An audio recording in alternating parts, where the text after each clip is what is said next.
Hi guys, and welcome to Oil Spill, where we'll be talking about what tools you should bring on your first week as an oilfield electrical apprentice. So to get started, the first thing that you'll be needing to bring is something to write with. I'm definitely going to be needing pencil, pen, Sharpies, writing utensils of any kind, and also something to write in. Small notebook, piece of paper to keep in your pocket, anything of that sort so that you can be ready. Take notes, remember phone numbers, etc. A lot of important things to write down. So that's first on our list, writing utensils. Next thing, more tool-wise, is going to be screwdrivers. Now, true screwdrivers that you should bring with you on your first week is going to be a multi-bit screwdriver. This is an 11-in-1 by Klein Tools. This is going to be a very high quality screwdriver and one that I highly recommend for your first couple of weeks on the job. This has 11 different functions into it. It has 3 different nut drivers and I think about 6 to 9 different screwdriver functions into it. And so it's going to have everything you need. Once you're going to use the most, it's going to be that 3/8 nut driver and those 2 different types of Phillips and slotted screwdrivers that are inside of them. This should last you well through your apprenticeship, and it will be an invaluable tool and something that you will probably carry around with you a lot. Another screwdriver is going to be some kind of large flathead like this one, something that you can use to pry, tighten larger lugs with, something you can use as a small chisel, the occasional chisel, something that you don't mind beating on, also nicknamed a beater screwdriver. So you're going to need a larger flathead ranging between about 6 to 10 inches long and with about a 3/8 to 1/2 inch size tip onto it. So that's the screwdrivers that you're going to want to bring. Now again, this is going to be the bare minimum. This is just to get you by for your first couple weeks or maybe your first month of work until you get a couple paychecks in. Next is going to be a tape measure. Tape measures are invaluable no matter what trade you're in. And in the oil fields, there's all different aspects of being an electrician. That can mean a lot of different things, which I'll cover in a later video. But you're going to want something that's going to have a good readout onto it, something you can easily read. And something important is to learn how to read a tape measure. Learn what all these little dashes mean, because they're going to be really important to making precise measurements in your career. A good one to get is a Stanley Fat Max such as this. 16 to 25 feet is enough. Don't cheap out when it comes to the tape measure. Get something high quality, something that's going to last. And I recommend that for all your tools. Don't buy a tool just to last you a couple weeks or to get past the first day. Get something that's going to last. Even if you only get a couple of them, higher quality tools, quality is better than quantity. Next is going to be pliers. You're going to basically need 3 different types of pliers. One is going to be water pump pliers, also nicknamed channel locks. Now these are 10-inch 430 channel lock brand channel locks, water pump pliers. These are going to be for running conduit, putting in connectors, Myers hubs, flex, all different types of things. And these are going to, a 10-inch or even 12-inch is a good size. And then as time goes on, get a couple of pairs of these. Channel lock are inexpensive, but they're long-lasting tools. If you really want some really high-quality ones, you can get some Knipex ones, which run you about $30 or $40. Where these will probably last you about $10 to $15, and they will last you a very long time. Next on our pliers is going to be lineman's pliers. Lineman pliers are invaluable. They are literally worth their weight in gold.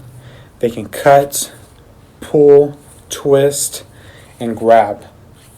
They have this little area right here for pulling a fish tape. They have these wonderfully forged cutting blades, and these are about 2 or 3 years old and they're still in great shape. A little worn, have a little patina, but it gives it character. These are probably the most expensive pair of pliers you will get out of your first set. These will run you about $40 for it, but I recommend getting a pair of Klein or channel lock. The channel locks are a little bit cheaper, running more about $30, but I still prefer the Kleins with it. But get a Klein or a channel lock brand, and they will last you well through your apprenticeship. Finally, last pair of pliers you need to have when you first start is going to be a pair of strippers. These pair of wire strippers are also made by Klein Tools. They're a smaller pair of fits in your hand, but what I like about these for when you're first starting out is the range of wire that they strip. They go all the way from number 10 solid to number 20 solid and number 12 stranded to number 22 stranded. So that will cover most of your power and control wires. Mostly you're going to be making up heads, maybe doing some small terminations, but a small pair of wire strippers is going to be essential in your first couple of weeks. Next is going to be a crescent wrench. It's going to be a wrench. The crescent wrench will cover you in any kind of nut that you're going to need to turn. It's able to get into tight spaces, it's adjustable, and you can get good leverage with it. Now this is a 10-inch Crescent brand crescent wrench. It has the coated handle, which I recommend. Gives it more comfort. That doesn't mean it's insulated or will protect you from electric shock. All it is, it gives you more comfort, which gives you more leverage. And I recommend getting a 10-inch. Later on, you can get a couple different sizes, like a 6 or an 8-inch, to go along with it. But a 10-inch will cover pretty much all your bases. And it's nice about these crescent ones. It's a little worn out, but you can kind of see on one side of it. There's little dashes that are right here. Yeah, you can even see them on the camera. You kind of see them on this side, on the Imperial side. So this has the SAE sizes. So it tells you it goes from 0 to 1 inch and 5/16. And on the other side, it has your millimeter, which it goes from, it looks like 0 to 35 millimeters. So that's a good range, and it helps you to learn some of those nut sizes that you're going to need to learn. So next is going to be a level. This level, I think I got this for about $5 or $6. It's a magnetic level, has this little magnetic strip. The magnet isn't very strong or very good. It's similar to like a refrigerator magnet, but it'll get you by. And later on you can get a nicer level, but this is a good level. It is made in the USA, has a magnet. It's going to stick onto your conduit, junction boxes, panels, etc. And you're going to make sure that you want all your things nice and level. And our final tool that we're talking about, left over here, is going to be a knife of some kind. This is a Milwaukee Fastback razor blade knife, where you can change out the blades, and also has blade storage. I don't have any in there right now, but in that little slot you can fit about 3 or 4 blades. So that way you always have a nice sharp blade on you. Conform to your company's safety policy. I cannot stress that enough. Some companies will let you carry these around. Some companies won't. Some companies require that it has to be a retractable style. Some companies require that you have a safety knife. And some of them will only allow you to have a hook style blade. Just do whatever your company's safety says. You always want to be in good standing with them. But whatever it is, make sure you get the knife that's suited for them. A knife is going to be one of your best friends for opening boxes, which you'll be doing a lot of as an apprentice. You'll be working with a lot of materials, learning the materials. So you're going to want something to work those all around with. So here we've gone over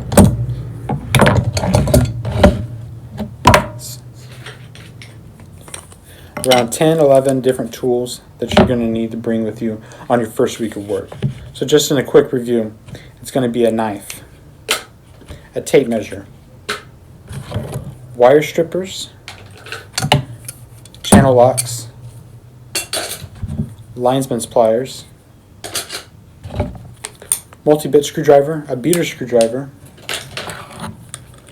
crescent wrench, a level, and marking utensil of some kind. Now with all those tools, you're going to need something to put them in. There's a couple of different things that you could do.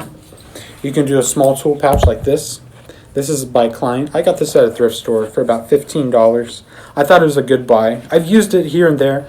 Not really good for what I do, but for a first-time apprentice that would just want something that they can put their tools in, carried it around, and occasionally put it on their hip, it's a good little tool bag. And you can get some for even cheaper if you wanted new. This is a Craftsman one. You can get similar Husky ones for about $5. And a small bag like this will hold all those tools that we just mentioned perfectly. Now let's say it's been a couple of weeks now. You've gotten your first couple paychecks. Your journeyman has given you some tips and stuff. And now you want to start buying some tools. It's bound to happen if you're going to be in the oilfield electrical trade or any electrical trade of that sort. So some tools to get after you've made your first paycheck are going to be a small hammer. Well, not small, but a hammer of some kind. 20 ounces I found to be the perfect size. This is a smooth face. You can also get a milled face depending on what you're going to be doing. But you're going to want something that's going to be also good quality, but inexpensive at the time. This is about $20. It has no frills or anything, no magnetic starter, no extra nail puller. It's just for swinging and prying. It's a S-Wing brand, a 20-ounce hammer. So that's going to be something you want to get a couple weeks in. Next is going to be a pair of Dikes. These are going to be for more precision cutting on wires. You don't want to be using these to cut thick pieces of metal or anything like that. You're just going to be wanting to use these to cut small pieces of wire in a more precise way. And these are good because they have this angled head on them that's good for getting in tighter areas if you needed to do some demo type work. And these blue handles on the decline signify that they will be able to cut steel. So if you need to cut small pieces of ASSR, tie wire, things like that, you'll be able to do it with these blue handled Dikes. And then that's pretty much it as far as tools that you're going to need to bring on your first week of work as an oilfield electrician. And just remember to ask questions. And that's going to be it for us today. Don't forget to comment, like, and subscribe to Oilfield.